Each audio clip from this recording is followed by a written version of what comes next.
Il est 8h30, nous sommes le lundi 31 mai, c'est la revue de la presse et des médias israéliens présentée par Olivier Granic sur Studio Kelita.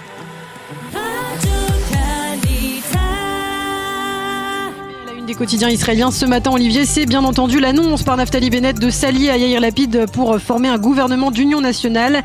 Alors Olivier, dites-nous comment la presse israélienne aborde ce sujet.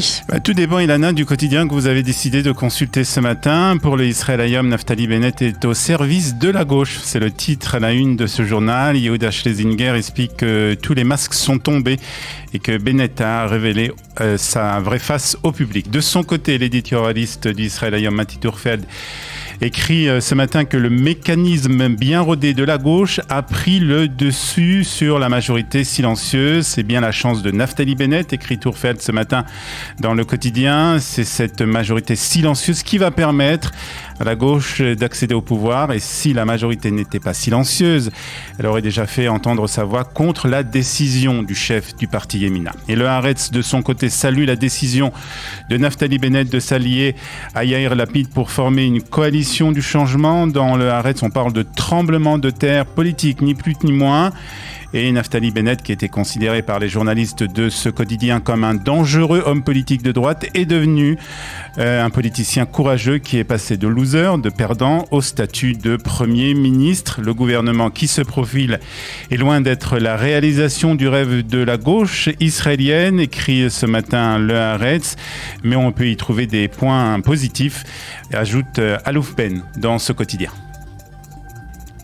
Et face à cette situation, bien sûr, on peut se poser la question, est-ce que les jeux sont faits? Et surtout, est-ce qu'un gouvernement Bennett-Lapid est un fait déjà acquis, Olivier? Alors, pas tout à fait, Ilana. Et les prochaines heures sont critiques ici en Israël. C'est ce que, en tout cas, a essayé d'expliquer hier Amit Sekal, le commentateur politique de la 12e chaîne. Il expliquait que Binyamin Netanyahou comptait exercer une grosse pression sur les députés de Yemina, en particulier sur Ayelet Shaked, pour qu'elle s'oppose justement à la formation du gouvernement d'union nationale. C'est la dernière chance pour Binyamin Netanyahou de rester au poste de Premier ministre, explique ce matin le Yediot Ahronot. Et puis pour le commentateur aussi du Yediot Ahronot, Binyamin Netanyahou ne sait pas perdre.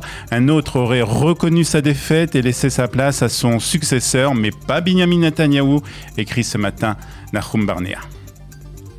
Et puis par ailleurs, on en sait un petit peu plus sur l'identité des prochains ministres de ce gouvernement d'union nationale. Oui, toute la presse parle déjà de la composition du prochain gouvernement. Binyamin Netanyahou, Naftali Bennett, Premier ministre par rotation avec Yair Lapid, qui sera lui aussi ministre des Affaires étrangères, Benny Gantz à la Défense et Avigdor Lieberman au ministère des Finances. Gideon Sa'ar devrait voir se confier le portefeuille de la Justice. Et puis quant à Ayelet Shaked, elle est proposée au poste de ministre de la Défense intérieure. Ce sont bien entendu pour le moment des spéculations. Le Maariv explique que les équipes de Yesh Atid et de Yemina ont continué les négociations hier soir dans le but d'arriver à un accord au plus vite.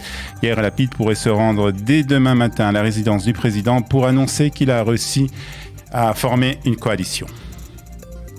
Et puis après 11 jours de combat entre Israël et le Hamas, on parle de la reconstruction de la bande de Gaza avec des rencontres au plus haut niveau. En effet, le ministre israélien des Affaires étrangères a rencontré son homologue égyptien au Caire. Les deux hommes ont discuté de la restauration de la bande de Gaza. Gabi Ashkenazi a expliqué à Samar Choukri qu'Israël n'autorisera pas une situation dans laquelle la restauration de la bande de Gaza permettra au Hamas de reconstruire ses capacités terroristes et sans résoudre la question du retour des prisonniers et des personnes disparues détenues par l'organisation terroriste. Et puis le Israël Hayom nous parle aussi d'une autre rencontre, celle du chef du renseignement égyptien qui était lui en Israël pour rencontrer entre autres le Premier ministre israélien Binyamin Netanyahou. L'Égypte devrait déposer une proposition de cessez-le-feu sur du long terme entre Israël et le Hamas. Et c'est cette semaine que les députés israéliens doivent élire le prochain président de l'État. ou présidente, puisque Myriam Peretz est aussi candidate au poste de président de l'État. L'élection aura lieu ce mercredi. Lana, hier, nous dit le Haaretz, Myriam Peretz a rencontré Binyamin Netanyahou. Il a exprimé son admiration pour cette femme qui a perdu 2 enfants aux guerres d'Israël et qui se bat pour l'unité du peuple.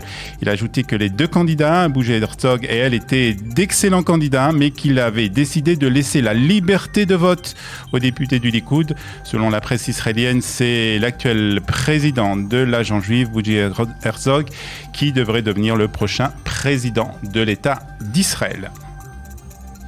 Et puis pour terminer, on parle d'une médaille. Olivier, une médaille pour une Israélienne à la Coupe du Monde de gymnastique. C'est la gymnaste israélienne Linoy Ashram qui a remporté hier une médaille d'or et 2 médailles d'argent lors de la Coupe du Monde de gymnastique rythmique qui s'est déroulée en Italie. L'athlète de 21 ans s'est hissée au haut du classement dans la catégorie ballon en battant les jumelles russes et rivales de premier rang, Dina et Arina Averina, lors de la dernière journée de compétition à Pesaro. Et puis dans la catégorie cerceau, Ashram a obtenu l'argent à seulement 50 petits points de la gagnante Dina Averina.